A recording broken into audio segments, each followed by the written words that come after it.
قرآن مجید کا سورہ نمبر 79 سورہ نازیات۔ سورہ نازیات کے متعلق چند مختصر نکات تلاوت و ترجمے کے ساتھ۔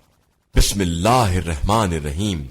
سورہ نازیات موجودہ ترتیب کے اعتبار سے قرآن مجید کا سورہ نمبر 79 اور ترتیب نزول کے لحاظ سے سورہ نمبر 81 ہے۔ یہ سورہ مکہ مکرمہ میں نازل ہوا۔ اس سورے کا نام اس کی پہلی آیت کی مناسبت سے نازیات رکھا گیا ہے، جس میں ان فرشتوں کی قسم کھائی گئی ہے جو کفار کی روح کو دردناک انداز میں قبض کرنے والے ہیں، اور نازیات عربی میں کھینچ لینے والیوں کو کہتے ہیں۔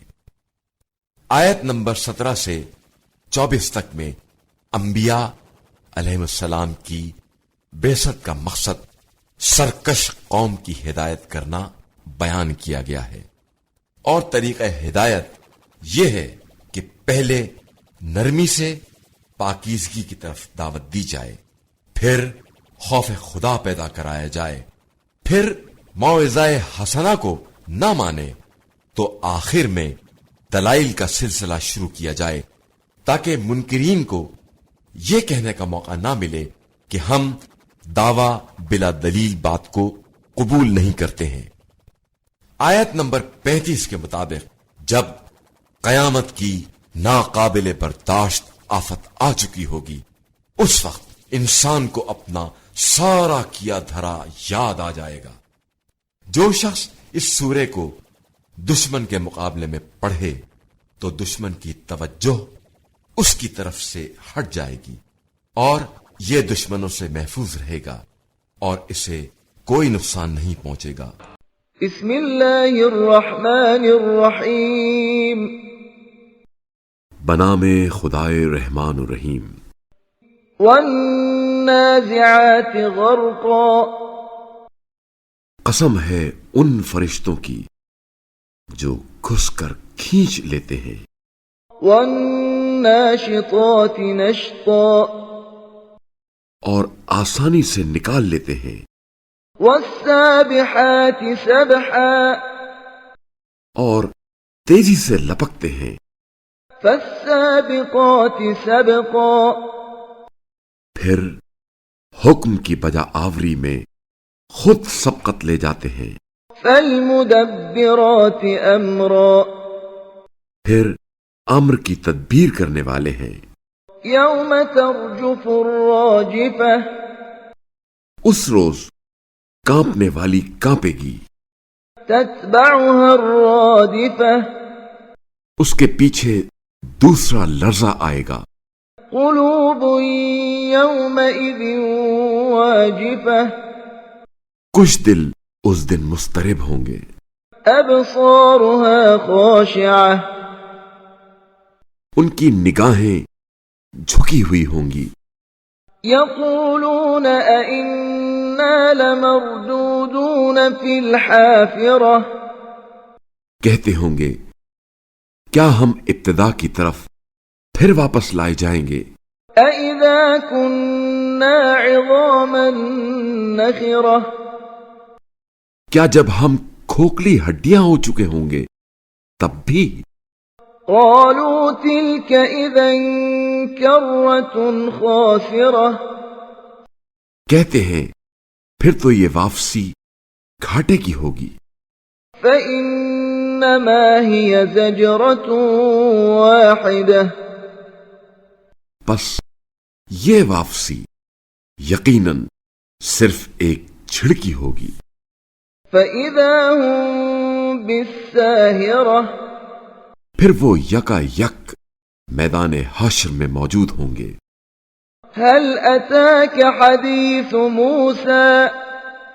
کیا موسیٰ کی خبر آپ تک پہنچی؟ اذ ناداه ربه بالواد المقدس طوى۔ جب ان کے رب نے طویٰ کی مقدس وادی میں انہیں پکارا تھا۔ اذهب إلى فرعون إنه طغى۔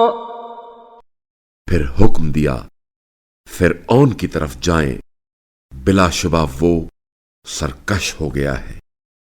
فقل هل لك إلى أن تزكى پھر اس سے کہہ دیں، کیا تو پاکیزگی اختیار کرنے کے لیے آمادہ ہے؟ وأهديك إلى ربك فتخشى اور میں تیرے رب کی طرف تیری رہنمائی کر دوں تاکہ تو خوف کرے۔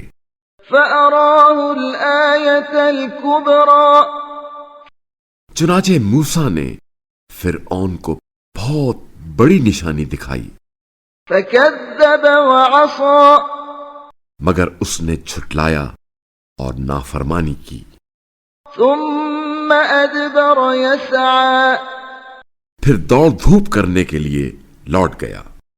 فحشر فنادى چنانچہ لوگوں کو جمع کر کے پکارا، فقال أنا ربكم الأعلى پھر کہنے لگا، میں ہی تمہارا رب اعلیٰ ہوں۔ فأخذه الله نكال الآخرة والأولى پس اللہ نے اسے آخرت اور دنیا کے عذاب میں پکڑ لیا۔ إن في ذلك لعبرة لمن يخشى ڈرنے والے کے لیے یقیناً اس میں عبرت ہے۔ أأنتم أشد خلقا أم السماء بناها کیا تمہارا خلق کرنا زیادہ مشکل ہے یا اس آسمان کا جسے اس نے بنایا ہے؟ رفع سمكها فسواها اللہ نے اس کی چھت اونچی کی، پھر اسے معتدل بنایا۔ وأغطش ليلها وأخرج ضحاها اور اس کی رات کو تاریک اور اس کے دن کو روشن کیا۔ والأرض بعد ذلك دحاها اور اس کے بعد اس نے زمین کو بچھایا، أخرج منها ماءها ومرعاها اس نے زمین سے اس کا پانی اور چارہ نکالا، والجبال أرساها اور اس میں پہاڑ گاڑ دیے، متاعا لكم ولأنعامكم تمہارے اور تمہارے مویشیوں کے لیے سامان زندگی کے طور پر۔ فإذا جاءت الطامة الكبرى پس جب بہت بڑی آفت آ جائے گی، يوم يتذكر الإنسان ما سعى تو اس دن انسان اپنا عمل یاد کرے گا، وبرزت الجحيم لمن يرى اور دیکھنے والوں کے لیے جہنم ظاہر کی جائے گی۔ فأما من طغى جس نے سرکشی کی وآثر الحياة الدنيا اور دنیاوی زندگی کو ترجیح دی، فإن الجحيم هي المأوى اس کا ٹھکانہ یقیناً جہنم ہوگا۔ وأما من خاف مقام ربه ونهى النفس عن الهوى اور جو شخص اپنے پروردگار کی بارگاہ میں پیش ہونے کا خوف رکھتا ہے اور نفس کو خواہشات سے روکتا ہے، فإن الجنة هي المأوى اس کا ٹھکانہ یقیناً جنت ہے۔ يسألونك عن الساعة أيان مرساها یہ لوگ آپ صلی اللہ علیہ وآلہ وسلم سے قیامت کے بارے میں سوال کرتے ہیں کہ کب واقع ہوگی۔ فيما أنت من ذكراها آپ صلی اللہ علیہ وآلہ وسلم کو کیا کام ہے اس کی حقیقت کے بیان سے؟ إلى ربك منتهاها اس کے علم کی انتہا آپ صلی اللہ علیہ وآلہ وسلم کے پروردگار کی طرف ہے۔ إنما أنت منذر من يخشاها آپ صلی اللہ علیہ وآلہ وسلم تو صرف اسے تنبیہ کرنے والے ہیں جو اس قیامت سے ڈرتا ہے۔ كأنهم يوم يرونها لم يلبثوا إلا عشية أو ضحاها